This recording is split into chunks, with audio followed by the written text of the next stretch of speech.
If you're a business owner feeling stuck, overwhelmed, and ready to grow, you're in the right place.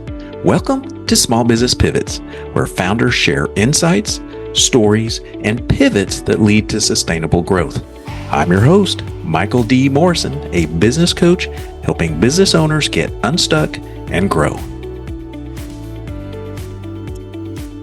All right, welcome to Small Business Pivots, where we have special guests from around the world. And if you've listened to the show before, you know that no one can introduce themselves like the business owner. So I let you, Fleet, my friend, introduce yourself, share us a story of how you got into the adulting world so we can kind of catch up on where you are today. Great. Well, thanks for having me, Michael. So my name is Fleet Maull, and I'm the founder and CEO of HeartMind Institute, which is an online transformational education platform. And it really grew out of my consulting work. I had been a business consultant, management consultant for about 20 years before the pandemic. And I've been wanting to move some of my work online. I developed some online courses and was trying to figure out the world of digital marketing a bit back then. And then launched our first online summit with the beginning of the lockdowns. I was sitting here and the lockdowns were emerging in the spring of 2020, this time of the year in 2020. And I felt like we really need to catalyze a conversation about resilience, both individual and collective resilience, given what we were facing. And I've been involved in other people's summits as a guest. I'd helped other people organize summits. I'd helped them recruit speakers for summits because I have a pretty large network, but I had never done one myself. So I said to my wife, I think we should do a summit on resilience. She goes, "You're crazy. You're already too busy." And but then she came back in about 10 minutes later. I was sitting in my living room chair, and she walked back in and said, "No, I think you're right. I think we should do it." And so I contacted my business partner and said, "We're doing a summit on resilience." He goes, "Okay." So the three of us put together the summit in 5 weeks, and it was successful. We enrolled about, 35,000 people in it. It's a free summit, and then you market the lifetime access package. So it's kind of free, what they call a freemium model.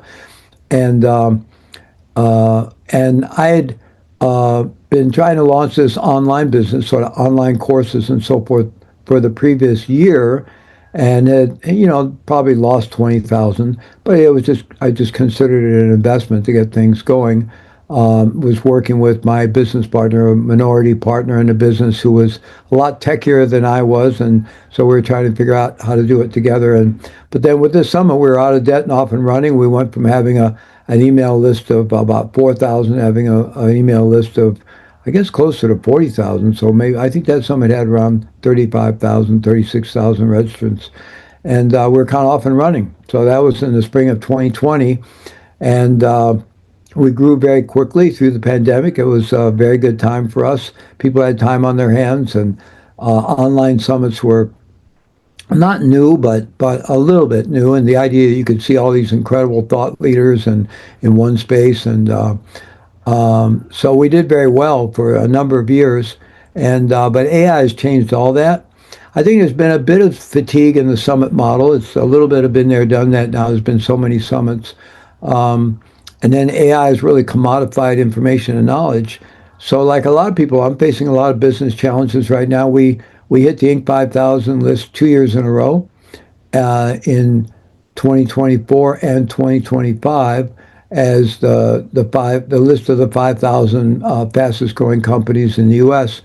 And they base that on 3 years revenue growth. So I made it for our revenue growth from 21, 22, and 23, and then again our revenue growth 22, 23, and 24. And we'll actually be named again this August, although our business has shrunk due to the changes in the industry with AI. But we still had enough over 3 years, enough growth that we'll make it for the third time. And prior to that 20 years of management and business consulting, I spent 14 and a half years in a federal prison.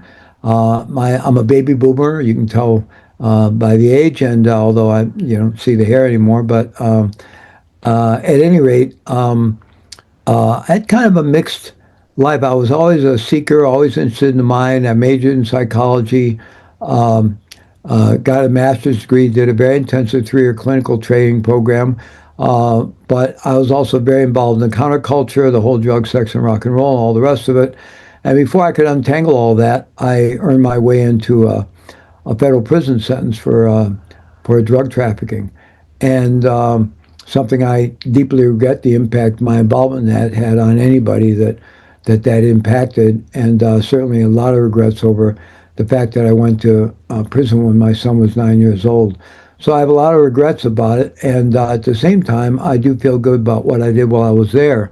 That was a huge wake-up call for me, and I finally got rid of all the negativity and craziness out of my life and focused on how I could serve that community where I was for those 14 and a half years, and also leave a better legacy for my son than just his dad went to prison or even died in a prison, because I had no surety that I would survive my time. And that became my I've been involved in meditation for over 50 years now, and so that became kind of my monastery time, ashram time, very concentrated. Not that a prison is anything like a monastery or ashram, other than the fact that you get 3 huts and a cot, and you all wear kind of the same clothes, but it's a very corrosive, negative, violent environment, and I feel fortunate to have survived it. But I really focused on transformation there, and so I was able to. It was a very powerful time in my life, and taking all the good I've received and doing something good with it, and really transforming myself in the process, and created 2 national organizations while I was in prison, and I created all kinds of innovative programming there in that maximum security federal prison, which was in Southwest Missouri. And coming out of there, I have had nothing but opportunity ever since I got out. I got out in 1999 and have traveled the world teaching and consulting and doing all kinds of things. And I needed a job when I got out, so I kind of hung out my shingle as a management business consultant. How being in prison for 14 years qualifies you for that, I don't know, but I managed to do it. It took me about 6 months to get my first paying client, but I negotiated a $5,000 a month retainer with that first client. I kept that client for about 2.5 years, so I was kind of off and running. And I generally did long-term engagement with small family-owned businesses, anywhere from 25 to 300 employees, anywhere from a couple of million to 25 million a year. That was kind of my niche, doing long-term turnarounds and businesses that were, up against real challenges of no longer being scalable, or they hadn't innovated, the business had changed, the market had changed, and they were still being run the way they'd been run for quite a while. And so coming in and just completely re-engineering the business so they could have another couple of decades of profitable growth and scalability, right? So that was kind of the niche I was in, and but I was kind of realizing I didn't want to keep trading hours for dollars forever. I wanted to be able to scale up a business more. So that's why I got interested in the online education space, and made that pivot right at the beginning of the pandemic. And so been in that space now. And now, of course, we're facing the challenges of, we know that the need we address is still very much there. People, if anything more, people are experiencing, we're in a wellness, personal evolution, healing trauma. Our work integrates current science, neuroscience, and trauma healing science with ancestral wisdom, contemplative wisdom, the meditation traditions, East and West. So we're pretty evidence-based, and we're meeting a need that's not going away anytime soon. People have a lot of trauma in their backgrounds. People experience a lot of anxiety and overwhelm. The pace of change today is exacerbating that anxiety and overwhelm people are experiencing. The uncertainty around AI and climate change, and the ongoing conflict in the world, and the cultural polarization and divisiveness that we're experiencing. So people definitely need what we're offering, but how they're going to want to access that is the big question now, because online summits is not what people are doing. Pre-recorded content is not so much what they're doing. So finding the next scalable business model for us is the big challenge right now, which we're working really hard at. And I have no doubt we're going to succeed sooner or later. But we've still got a fair amount of momentum. It's not like our business disappeared, but it's certainly top of funnel is down considerably in the last year and a half. So So we're having to pivot and facing the challenges that all business owners in your audience face. Uh, in the first year of the pandemic, maybe the first 2 years, I practically, like I had an ATM in my living room. I mean, it was summits were pretty profitable, and there was a lot of interest. People had time to spend on online education. I knew it wouldn't last forever, though. I knew, and I was always trying to think about what the next thing was. But AI has changed things so quickly and so dramatically that trying to figure out what that next thing is pretty tough for all of us right now, regardless of what industry we're in. I mean, some industries are less impacted, but many industries are impacted by AI. And all business owners, I don't care what industry you're in, you need to implement AI operationally to become more efficient and more profitable. Whether, AI is going to be part of your product or whether you can use AI to enhance your products is another question. That depends on the industry you're in. But almost anybody is going to have to bring AI into their marketing to remain competitive and profitable. So we're in a very interesting time to be in business, and a lot of challenges, but there's always a lot of opportunities. So that's kind of my backstory, and that's where I am today. Fantastic. Well, I know I often say that until I change, nothing around me changes. So I know with a lot of business owners, kind of referencing some of your points, that there's got to be a transformation. So the things that we were doing yesterday, we can't keep doing today. But I know with business owners that we work with, it's not just a flip of the switch. So can you share with us some insights on your experience of how to encourage or get that transformation going? Because me just saying I want to be this or do that, it doesn't happen like that, right? It has to start from Mhm. within. And I think a lot of people get caught up in, where do I even start for that transformation to start? And then we can talk business. Yeah, so I grew up in a family that had a family business, so I've got a little bit of that in my genes. It wasn't the industry or the business I wanted to go into, but good, solid family-owned business in the Midwest in the food manufacturing industry. And and then I've also been directing a nonprofit for some 30 that I started in prison. So I've had managerial responsibility for that oversight, and I do a lot of the fundraising, and I do deliver some training. I don't run it day to day. We have an executive director that runs it day to day, and it's a small team of you know, four, five, six in the core team usually, but then we have a lot of facilitators and people that deliver our programs around. So I've had the experience of having financial oversight and some management responsibility for that for a long time. But when HeartMind started to take off, and then I was as a business consultant, I was basically a solopreneur running my business management consulting business. But then when HeartMind started to take off, when our summit started to take off in 2020 during the pandemic, I was interested in thinking, well, I'm going to keep this small. I don't want to build some great big company that I got to manage and have a lot of employees. And I want to keep this small and lean.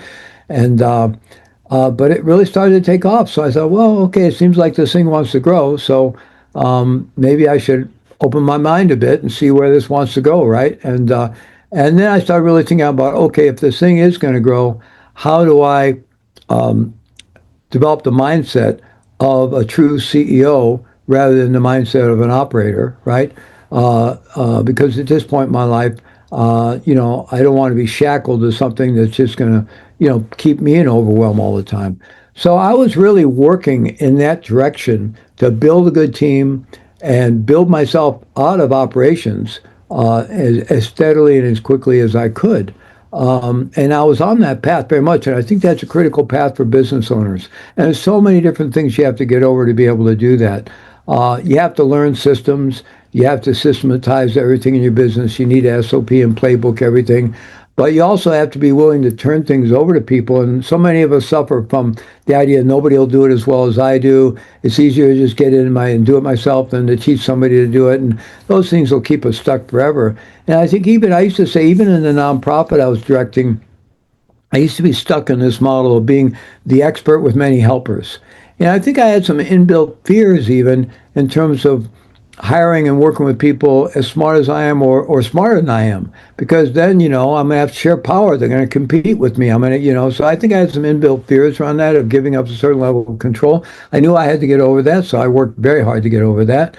And so I was really clearly on that path. We have great team members and we have some very smart people on our team.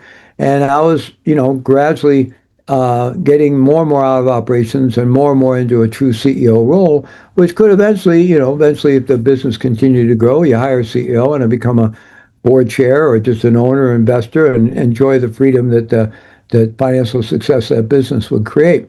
However, the change I was describing with AI has caused me to jump back in. Now, I'm not jumping back in and running everything. We have a team, right? But I am having to be very involved in strategically, tactically, managing and trying to help figure out how we're going to move this forward. So I'm very much the driver in doing that.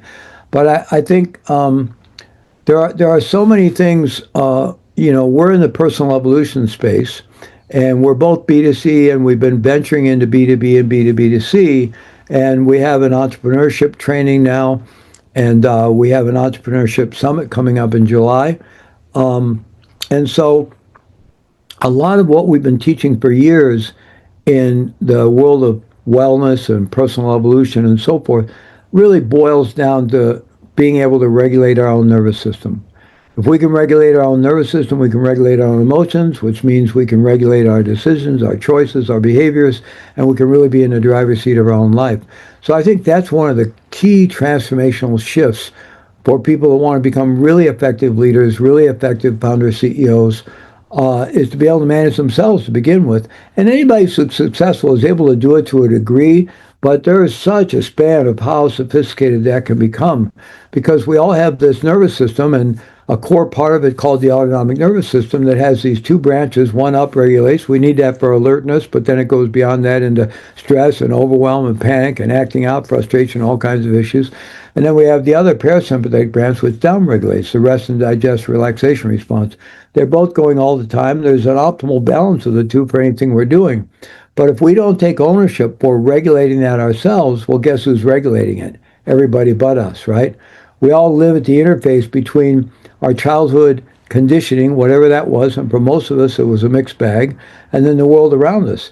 Now, if our childhood conditioning was absolutely benevolent and ideal, and we lived in a bubble of benevolence currently, then maybe we could be in there just kind of mechanically and mindlessly, habitually, not really taking ownership or regulating ourselves, and maybe it would work out. But that's not the situation. For the vast majority of us, our childhood is a mixed bag. The world around us is certainly not benevolent, getting more challenging all the time. So we're in there kind of just getting shoved around in this reactive way, and we may or may not be even all that aware of that. And we may think I'm a free-thinking adult making free-thinking adult decisions all day long, but actually I'm really habitual. We're very mechanical. Stimulus A1 comes in, I respond with response B2 just about every time. So how do we take ownership for that and really start living at choice and develop what I call self-leadership? It starts with being able to manage our own nervous system. And we can do that through very simple breath work techniques, through posture, through presence, through voice. And we can really learn, we can develop awareness of the internal landscape of the body so we sense just subtle shifts. So before we kind of get hijacked emotionally or get all stressed out or start making poor choices or interact with an employee, a team member, or a vendor or a customer in a way that doesn't lead to good results, before those kind of things happen, we're going to pick up on subtle shifts, subtle tensions, subtle fears, subtle frustrations, and be able to make the adjustment before it ever gets into any kind of acting out that would lead to less than ideal results for us. So that's really part of the core work, I think, for really effective leaders. And if you look at some of the really well-known billionaires out there in the world that have been incredibly successful, the majority of them have some kind of inner practice. They have some kind of body-mind inner practice to keep their mindset healthy, to keep their body healthy, to keep themselves with optimal energy. So there's all kinds of things we can do to learn self-regulation, to learn how to take care of ourselves so we can, with diet and exercise and our mindset and relationships so that we can have the optimal energy for leading our companies. And so there's all that work, which is really what we've been teaching anyway on the personal evolution side. And then more on the purely business side, it's really learning how do you move from that role of being an operator wearing a lot of hats to gradually becoming a true CEO, and then moving towards having real options for exiting, where if you want to just exit your board or you want to exit and just be an investor, or where you're actually going to sell your company someday. But how do you get your company where you're maximizing value and it's not dependent on you as a founder operator. So those are kind of the two realms of the mindset shifts, I think. The mindset of taking ownership for managing ourselves and not blaming, shifting away from the blame game where we've all been enculturated to continually blame everything we're experiencing on someone or something out there. And of course, we can find things to blame, but in doing so, we just give away all our power because we can't control any of that. The only thing we have any real influence over is this, and that's can be challenging enough, right? So learning to make that shift from blame to ownership, and then learning skills for self-management, and then keeping ourselves in the optimal health and mindset, optimal energy, and then learning the frameworks and the skills of how to actually move myself from being a founder operator to being a true founder, CEO, and beyond. You're listening to Small Business Pivots with Michael D. Morrison. If you're ready to get your business unstuck and grow, let's chat. Schedule your free session at michaeldmorrison.com. Now back to the show. How often, or what is the frequency, or maybe it's just a lifetime of learning, do you work on these skills? So is it like a daily 30-minute Daily practice. So I spend the first 2 hours of every day working on myself and very self-care. So I wake up. The minute I wake up, my wife usually gets up and heads for the shower. I make my bed and then lay back down in the bed and start doing some yoga stretching to keep my back in good shape. So I do a whole lot of intensive breath work and yoga stretching. Then I sit on the side of my bed and do more breath work and do a lot of visualization and affirmation practices. And then eventually I'm down on the floor, do some more yoga stretching, 50 push-ups, and so it's a whole routine. I'm stacking up different body-mind practices that are designed to get me into really a completely optimal state. There's a gratitude practice built in so that I'm in an optimal physiological and mindset state of incredibly positive, grateful, and eager to take on the day and well energized. So I spend an hour doing that, while my wife's out walking the dog and making tea. And then I meet my wife in our meditation room for an hour to an hour and a half of meditation. So I spend anywhere from 2 to 2.5 hours all about fine-tuning my body-mind system for optimal performance for the day. So I do that every day. And it's a daily practice. Now, you don't necessarily have to do 2.5 hours, but most successful people have some kind of morning routine. Tony Robbins calls it his hour of power. You have Robin Sharma with the 5 a.m. club. I have my RISE methodology. You have Hal Elrod has his miracle morning, right? Most successful people have something where they're doing some kind of body mind things that are getting them into an optimal state, probably doing a little reading, a little learning, feeding their mind with some creative ideas and new ideas to get yourself in the optimal state to then go into your day. So I think having some kind of morning routine is really essential. And then you need an evening routine as well to where you begin to wind down so you can get a good night's sleep and set yourself up to make sure you get up in the morning and do your morning routine, right? So I think having a clear morning and evening routine is what's going to allow you to be in the optimal state on a daily basis to lead your company and grow your business. Do you keep the same routine, or do you freshen it up from time to time so it doesn't get redundant? Yeah, I tweak it a little bit. I mean, there's so much good literature out there on how to develop positive habits. So we have BJ Fogg's Tiny Habits. We have James Clear's book. We have others. And so, you can build little habits. And then once you have one established, you link on another and then another. And it's called habit stacking, right? And pretty soon that set of little habits is a routine, right? So that hour I talked about that I do before I take my shower, before the meditation, that first hour, I've so deeply ingrained that it's almost hard for me to deviate from it. So when I want to make a change in it, it requires a little effort, but I do. I tweak it. I spend a little more time doing this, or I slip in a new practice. I tweak it a little bit here and there to keep it fresh, and also because I'm continually experimenting with what is the optimal practice stack, right? Stacking these practices. But it does get ingrained, and you feel the momentum of it. Like even the last thing I do is I hit the floor and do some more yoga stretches. and then 50 push-ups, and then I do a downward dog, and then I get up and head for my shower.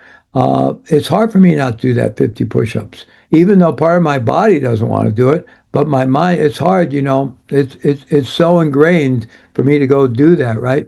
So there's real value in getting habits really deeply ingrained, so it becomes a routine and you really feel compelled to do it. But then, yeah, I think it is helpful to tweak it and freshen it up. But you don't want to be all over the place with it, because then it never really gets ingrained. And then you're going to do it sometimes, you won't do it sometimes. You start feeling, oh, I don't feel that well today, or I didn't get enough sleep, or oh, I got this business meeting early. You'll start coming up with all those excuses to not do it, right? So that's why it's really helpful to have a really well-developed routine that's based up on all these tiny habits that you really built in over time. It really is amazing because I do a similar exercise. I get up an hour and a half before our family starts rustling around. And Hmm. the days that, for whatever reason, which are very few, but from time to time, I'm just in a rush and I got to get some other things done. I have the worst day that day. Yeah. And I'm not even thinking about, oh, I missed my time. It's just, like you said, you get into that habit and it gets your mind ready for the day. Absolutely. And I've got a book that'll hopefully maybe come out still this year, if not early next year, on radical self-leadership, and there'll be a lot of material in that book for people. And there'll be a morning routine and an evening routine. But in the meantime, I'm really happy to recommend my friend Hal Elrod's book, Miracle Morning, is a great book to get you going with a morning routine if you don't already have one. Great, great. So moving into the business realm here, business owners just don't seem to have enough time to do the things they need to do. And I think you and I know what we would often say, but trying to get them to understand, yes, you must have this and you must have this, but where can they find the time to do that effectively? How many systems do you feel like a company needs? Do they just systemize the whole thing? So kind of let's move into the ops of a business and what a Yeah. business owner really needs to be focusing on so they're not wasting Well, the time. more systematized your business is, the more valuable it is, because then there's a lot more of a plug and play quality.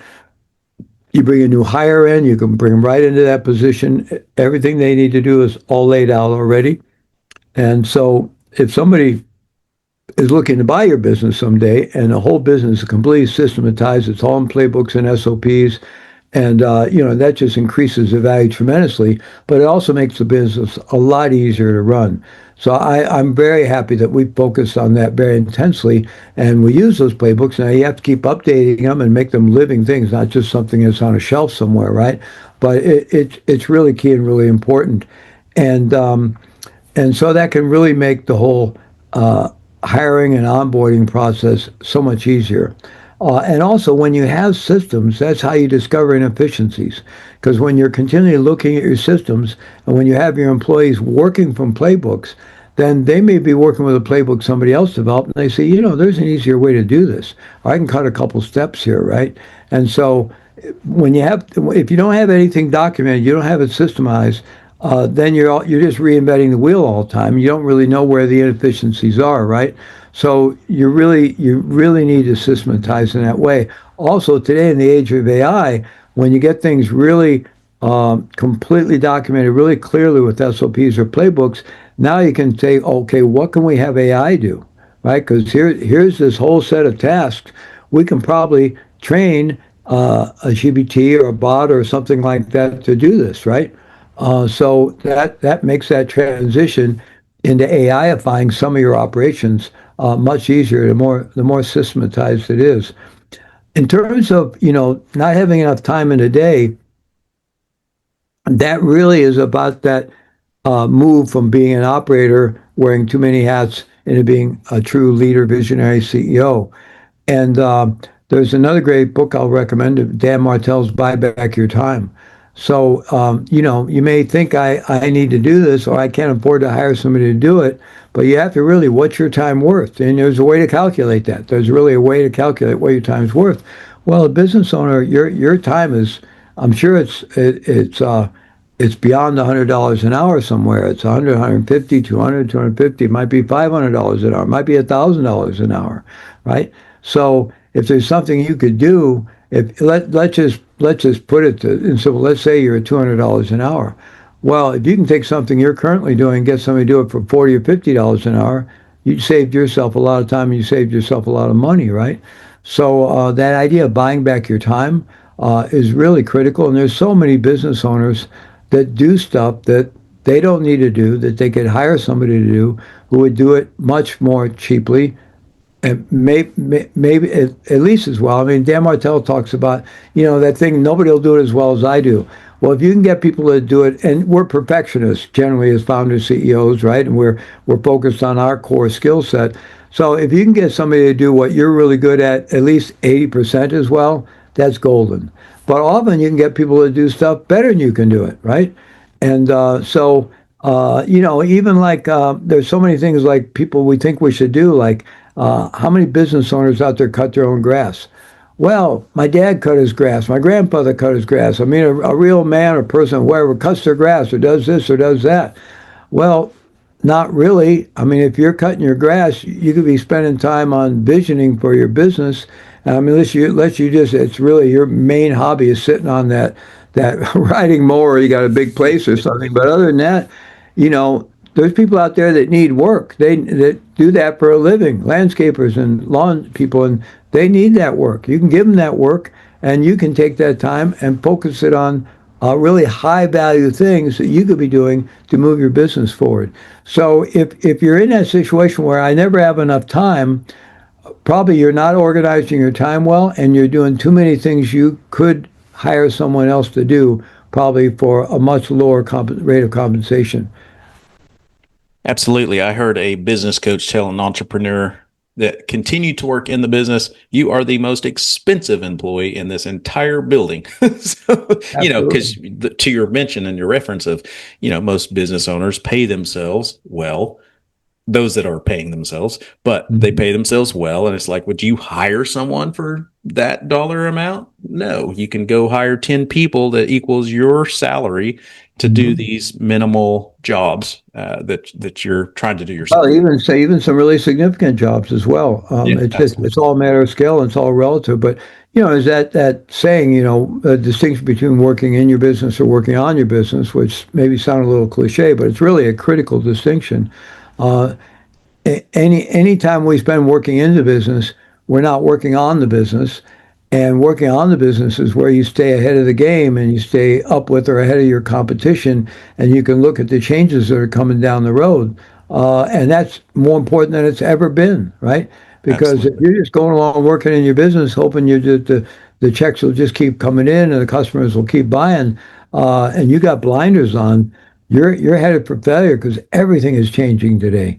And even with the businesses that are the most AI proof, probably, that one example is home services industries, right? Where you can't get AI to come in and fix your plumbing, right?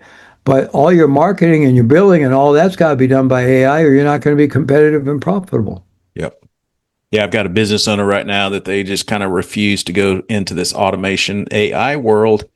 But then they're wondering why their competitors can charge a third less than they are. And I'm like, because they don't have as many employees. They're doing things, they're using systems and automations and things. You mentioned a key point, and this is asked often from business owners. So I'd like to hear your take on that.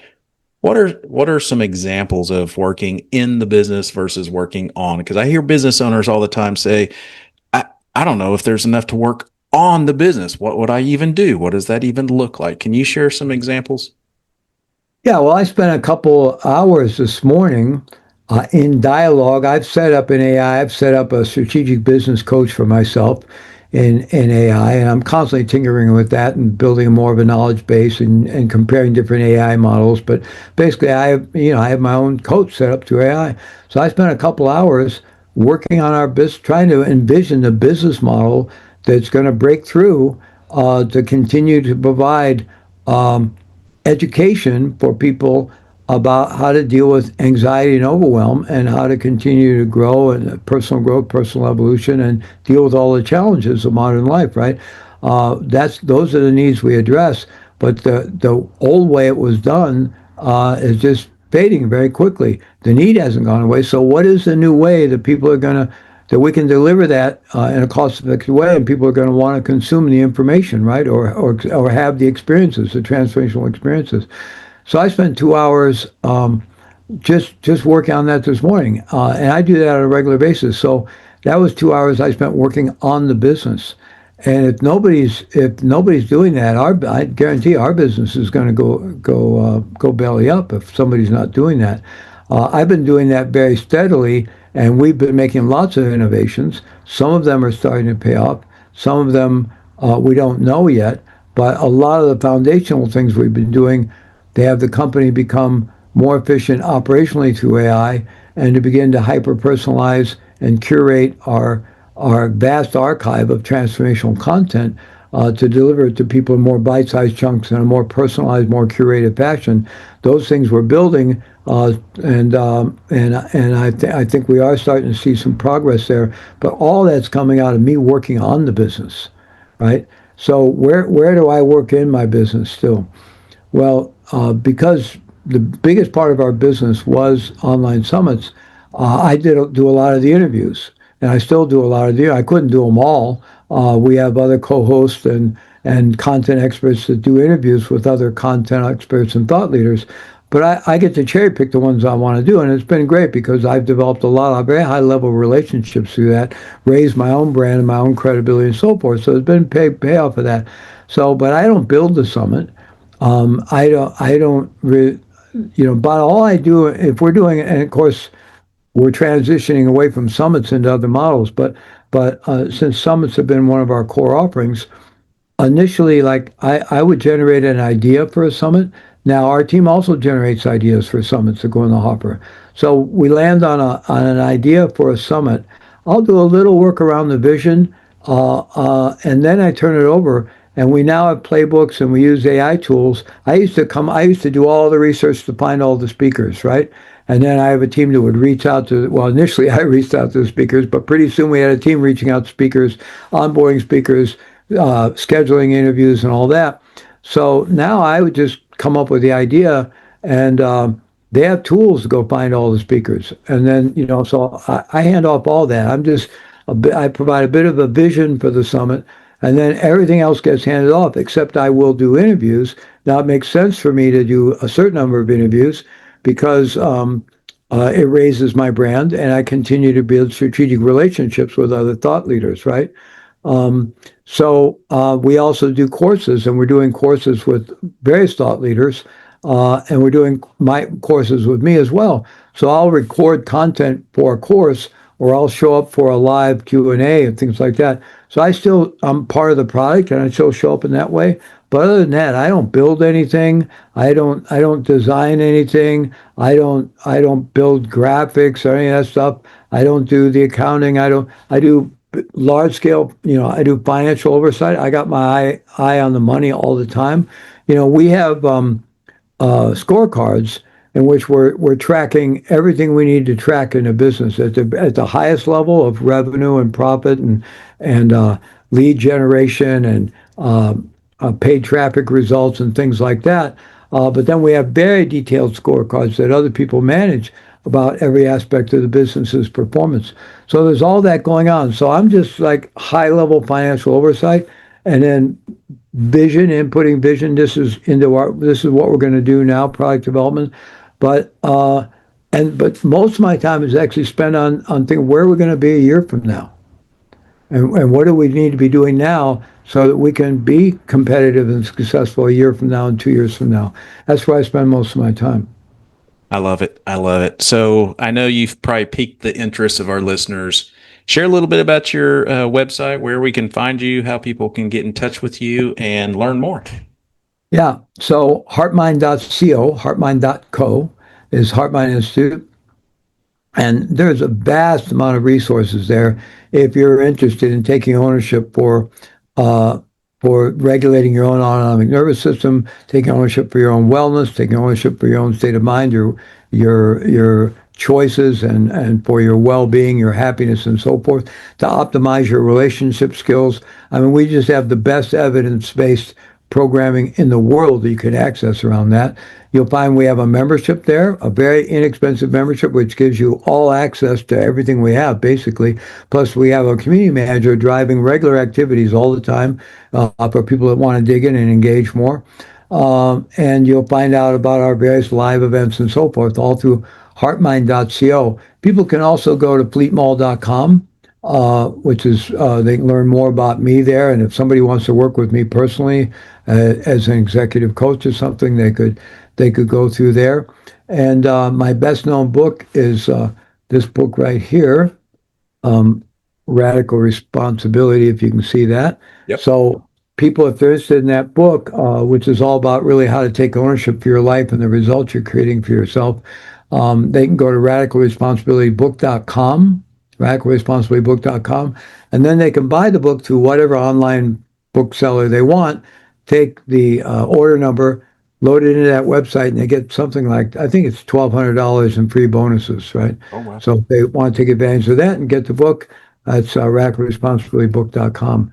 And I'll just mention, we do have, for business owners, we have an operator to CEO online event coming up with some of the top CEOs and CEO trainers and top marketers in the world.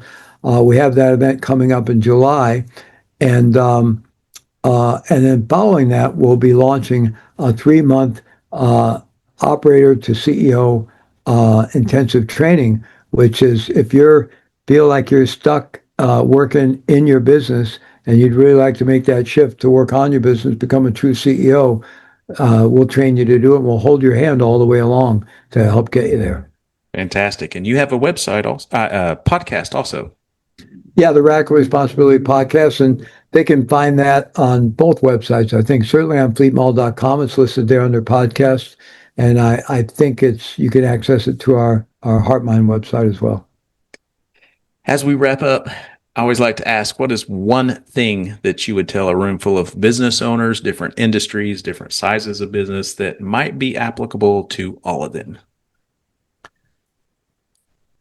I think the one thing I would say is get really interested in the idea of ownership, taking ownership. And the key distinction in my work is the distinction between ownership and blame.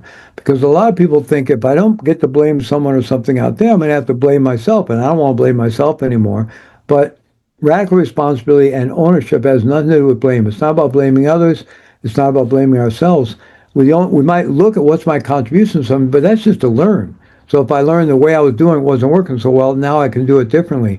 But it's really taking ownership for our own well-being, our health, our state of mind, our mindset, the operation of our nervous system, our choices. So I can really live at choice, be in the driver's seat of my own life, and really, I have nothing to complain about. I live in that place of possibility where whatever's happening in the world, there's going to be moments when things will feel really challenging. Go, oh my, really? But very quickly we rebound and we say, okay, this is reality. What can I do?